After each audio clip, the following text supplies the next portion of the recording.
What's going on, everybody? This is Sean of Raw Select Music. Today I want to talk about this record right here. This is Wowflower's Fever Dream, released in 2018 but issued on vinyl in 2019 on Street Corner Music. When this record got announced, I got really excited. I was a big fan of his 2017 release on Street Corner Music, Balloons, which if you haven't checked this record out, highly recommend that you do so. So being already a big fan of this record and checking out a lot of the music that he puts up either on his Bandcamp or SoundCloud, I got really excited for this record. I hadn't really listened to it after it had been posted to his Bandcamp, largely sort of holding out hoping that he would release the album on vinyl. So when he finally did, like I said, got really excited for it, had to pick it up as soon as it came out, and since picking it up, I've been listening to it quite a bit, and I wanted to share my thoughts and opinions of this record with you and let you know whether or not I think it's worth checking out. So with that being said, let's talk about this guy. Beep, beep. So for those of you who may not be familiar with who Wowflower is, he is a producer, beatmaker, multi-instrumentalist based out of Brooklyn, New York, who seems pretty prolific. Just one little scroll through of his Bandcamp and you'll see just how much music he's put out there over the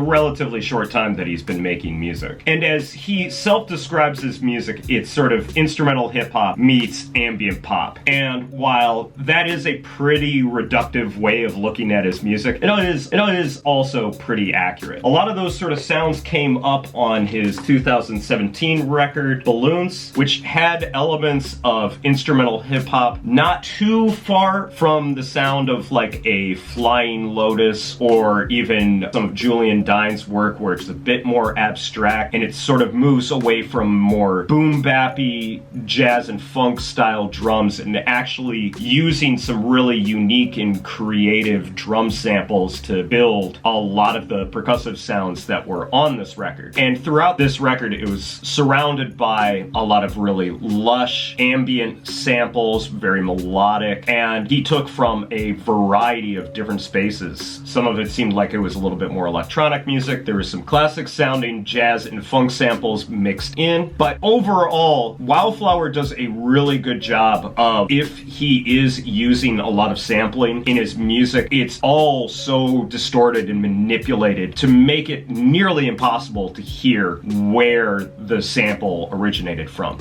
which is what a lot of producers should be doing. So based on my general overview of this record, which, by the way, consider what I just said about Balloons as to be kind of a little mini review, check this record out as well as Wowflower's Fever Dream. So based on what I just said, I went in extremely excited about Fever Dream. I know I didn't mention it up until now, but Balloons ended up being one of my favorite records of 2017. It's a record that I still enjoy going back to and listening to this very day. So I went in with pretty big expectations and being pretty hyped to hear what Wowflower had in store on this record, and basically take everything that I just said about his 2017 album and you can apply that to Fever Dream. But I think where this album differentiates itself from Balloons is on here, it really seems like he's doubling down more on the experimental edges of Balloons and kind of leaving the more straightforward instrumental hip-hop elements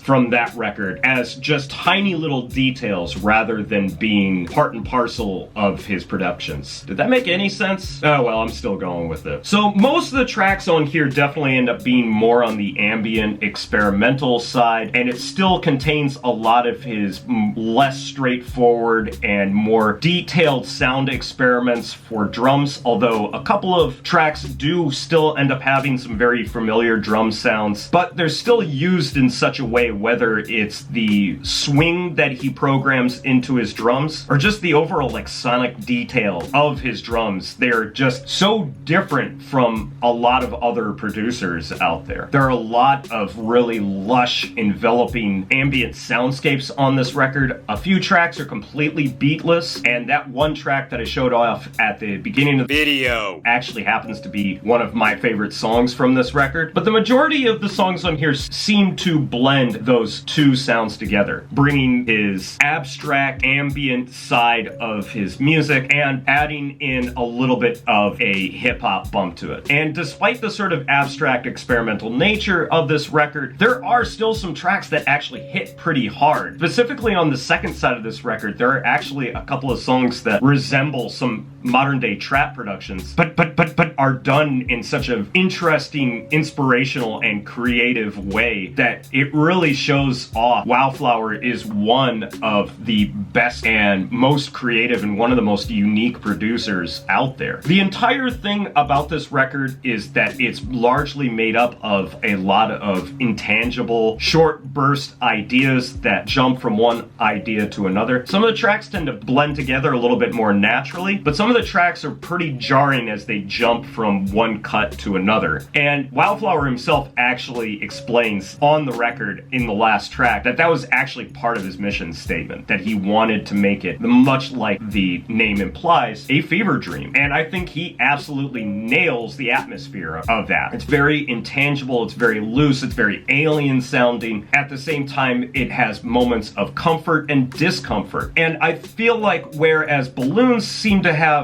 a little bit more of a heavy emotional tone to that record, that's not really so prevalent on here. It seems like the overall tone of this record is actually a little bit more abstract and ambiguous. And I think I really like that aspect of this record, because that kind of, for me, at the very end of the day, means that this record's not very mood sensitive. I can sort of listen to it with any sort of mindset and still find a lot of enjoyment. Overall, I don't know what else to say about this record. I think the ambient portions of this record work. I think the drum sounds on here are some of the most unique and fresh and creative out there. I love the overall sort of ambiguous nature of this record. The only thing is, as I say with pretty much all of these sort of instrumental hip-hop record reviews, I wish some of the tracks were a little bit longer. But at the same time, I feel like some of the short snippet nature of some of the tracks on here actually adds to the overall sort of mission statement of this record. And I couldn't be happier with this record. In a lot of ways, I think this record's part and parcel of his previous album, Balloons. And in some ways, I kind of prefer this one. And I didn't really go into this record expecting to fall in love with it, but over time, and it's one of those records that rewards repeated listening, because there are so many little sonic details, and more of the record reveals itself to you as you listen to it more and pick up on those little sonic details and nuances. And honestly, as far as all the instrumental hip-hop records that I've heard this year, this is easily one of my favorites, and right now it sits very comfortably in my top 5 favorite records of 2019. So if you haven't listened to this guy yet, highly recommend that you check it out. Yeah, I don't know what else to say other than Wowflower, Fever Dream, definitely worth checking out, and definitely one of my favorite records of 2019.